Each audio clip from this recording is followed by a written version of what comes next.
Oke guys, welcome back to Crypto Indonesia bersama gue Toshi, di mana kita akan membahas segala sesuatu yang berhubungan dengan cryptocurrencies dan blockchain.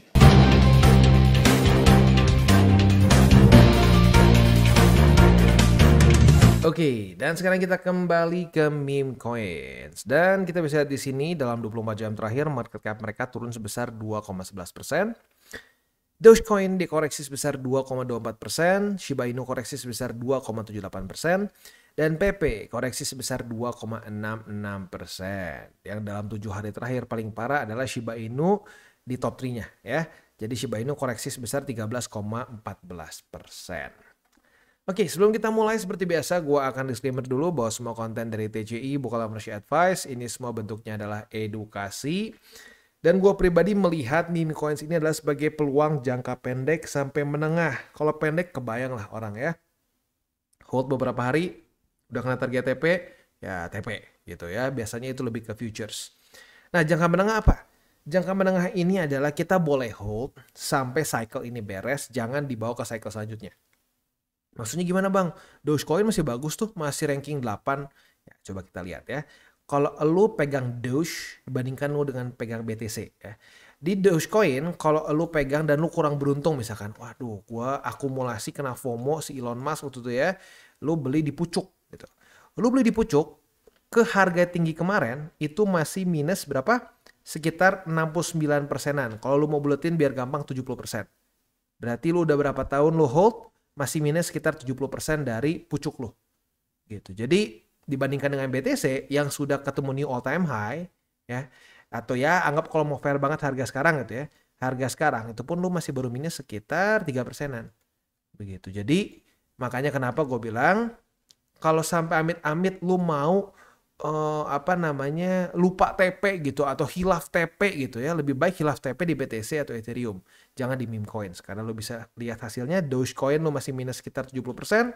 Shiba Inu kalau dari poin tertingginya sampai ke ya bisa dibilang all time high dia sampai ke poin tertinggi di cycle ini itu minus sekitar 47%. Begitu. Jadi lagi-lagi makanya ini dia alasannya kenapa gua nggak terlalu ya bukan nggak terlalu ya tapi gua nggak setuju dengan meme coins di hold aja jangka panjang. Jangka panjang tuh BTC. Gitu. Meme coins itu menurut gua maksimum menengah gitu ya. Jadi kurang lebih seperti itu disclaimer-nya ya. Selanjutnya kita langsung masuk aja. Hari ini kita akan bahas PP, Shiba, dan Doge ya. Pertama kita bahas dulu PP karena ini tetap yang masih paling banyak request.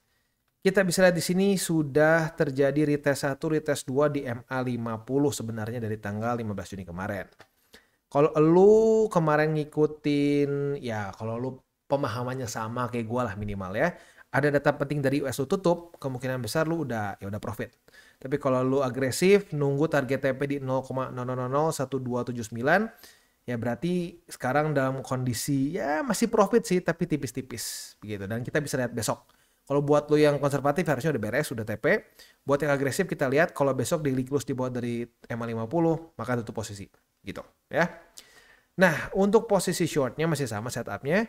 Retest 1, retest 2 di 0,001279. Kita bisa buka posisi short dengan target TP di MA50.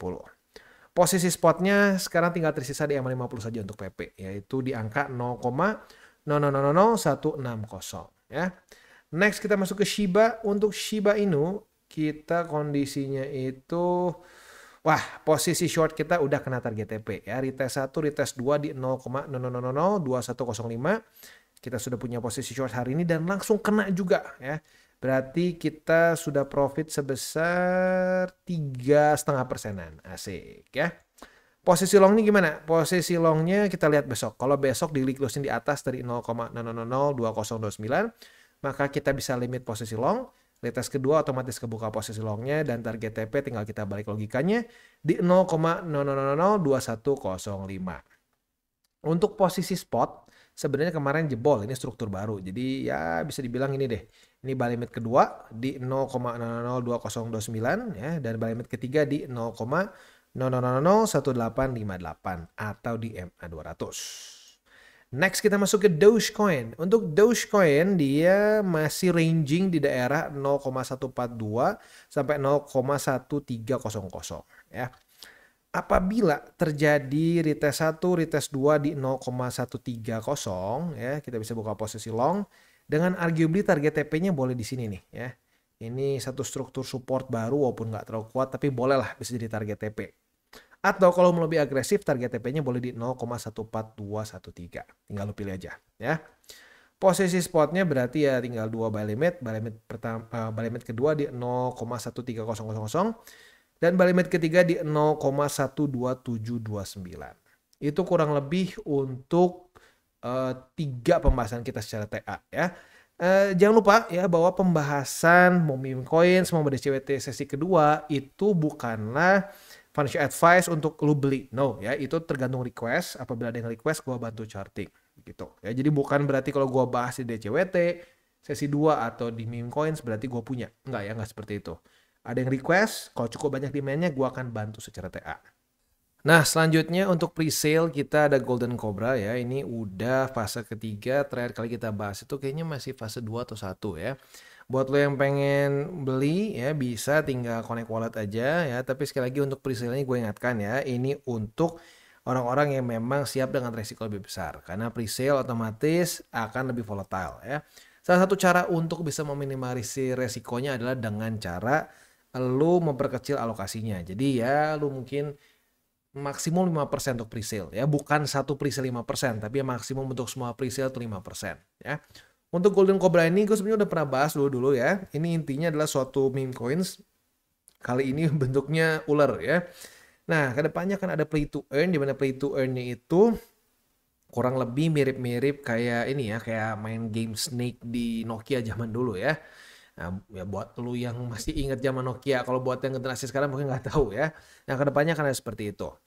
Untuk si Golden Cobra ini sendiri, sekali lagi seperti yang gue bilang masih dalam bentuk presale, otomatis resiko akan cenderung lebih besar. Dan apa namanya, kalau buat lo yang konservatif ya skip aja gitu. Untuk yang konservatif cenderung mendingan lo fokus BTC Ethereum deh ya. Buat yang risk taker ya boleh pertimbangkan gitu ya. Nah, untuk sekarang si Golden Cobra ini pun kita masih bisa earn ya.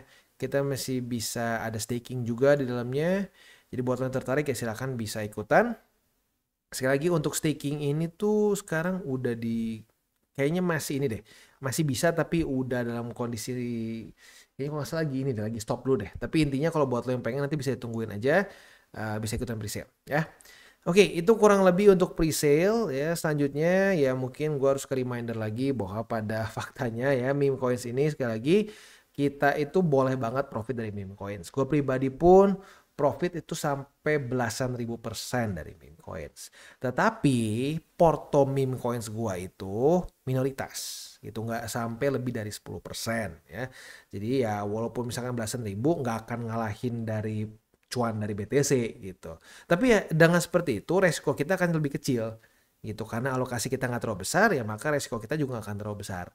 Itu dia makanya kenapa tadi gue saranin buat lo yang pengen ikutan presale ya silahkan boleh tapi jangan sampai kegedean gitu si alokasinya. Maksimum presale 5% gitu ya. Nah selanjutnya mungkin ada yang sempat tanya lagi tadi ya di DCWT ya nggak sesi pertama tapi memang gue gabungin hari ini ya. Jadi ada yang masih nanya, bang kapan altcoin season? Altcoin season seperti yang gue bilang tadi ya di depan, gue udah sempat ngomong lagi. Kita kalau pengen altcoin season yang gila banget, kita butuh masa-masa QE. Ya. Masa-masa QE ini ditandai dengan apa? Ditandai dengan interest rate rendah dan balance sheet tinggi atau naik lah lebih tepatnya seperti ini. Sekarang lagi kebalikannya. Jadi selama masih seperti itu akan cenderung lebih susah begitu ya. Makanya korelasinya QT ini dengan apa? Ya korelasinya suka nggak suka dengan Bitcoin dominance yang menguat. Tapi kalau sudah mulai QE ya, seperti contohnya di sini nih. QE terjadi tuh mulai dari sebenarnya awal banget enggak sih, tapi sampai dia udah drop dulu, udah drop parah, balance sheet mulai naik, apa yang terjadi kita bisa lihat di sini? Bitcoin dominance mulai turun, ya turun dari EMA 200, sempat naik lagi tapi turun lagi. Nah, kalau mau kayak gini, sekali lagi butuh interest rate rendah dan balance sheet tinggi, gitu ya. Jadi kalau ditanya tanggalnya gue nggak bisa ngomong, gitu ya. Tanggalnya tergantung ekonomi US seperti apa, gitu. Kalau ekonomi US berantakan dengan cepat, ya maka interest rate-nya akan lebih cepat rendah dan balance sheet cepat naik, begitu. Ya, tapi intinya satu, kita harus ingat sebagai seorang trader, investor tugas utama kita adalah menjaga risiko dulu gitu. Jangan sampai lu boncos, cut loss, liquid gara-gara terlalu kemakan sama ya apa ya, dalam tanda kutip iklan-iklan bahwa wah kripto akan begini, kripto akan begitu. Karena rata-rata orang yang kena itu dari situ gitu ya. Dan jangan lupa sekali lagi ada satu statement yang bagus banget dari CEO Thrift ya. Dan uniknya gue pertama kali beli Bitcoin di Indo itu di Thrift. Jadi ya keren nih. CEO Thrift ngomong kesalahan terbesar dari investor kripto di Indonesia adalah tidak punya exposure ke BTC. Nah jadi buat lo yang para newbies nggak punya BTC sama sekali, coba dipikir-pikir lagi. Lo kemungkinan besar melakukan kesalahan yang signifikan gitu. Seperti gue di 2016. Gue di 2016 sebenarnya awalnya bagus. Gue cuma BTC aja. Udah cuma BTC aja, terus mulai tuh, wah gila ya, ada alts B, A, B, C yang kok ngepumpnya lebih gila daripada BTC. Udah gitu terbawa lah nafsu ya, wah mulai diversifikasi ceritanya ya. Diversifikasi ke koin gak jelas. Ujung-ujungnya bear market. Udah bear market, sangkut, ya sudah. Sampai sekarang itu altcoins yang udah jadi bubuk itu gue tetap nggak buang, gue tetap taruh di wallet untuk menjadi reminder ke gue. Supaya ingat, bikin porto spot yang sesuai resiko begitu ya. Oke, kita tutup meme coins kita pada hari ini dengan 3 golden rules. Jangan pakai uang panas, jangan over leverage, dan berpikirlah jangka panjang. Dan buat kalian yang belum nonton DCWT atau Daily Charting with Toshi, bisa klik di sini, di mana kita akan daily chart your favorite cryptocurrencies. Dan buat lo yang belum mengerti juga mungkin mengenai chart, candles, dan hal-hal lain, bisa juga klik di sini, ada tutorials with Toshi. Dan buat lo yang pengen mendukung TCI, salah satunya bisa menggunakan link referral di bawah. Dan jangan lupa juga untuk join Telegram group, di mana kita bisa ngobrol-ngobrol santai mengenai dunia cryptocurrency secara 2 arah. So jangan lupa untuk like, subscribe, click the bell icon, and see you on the next video.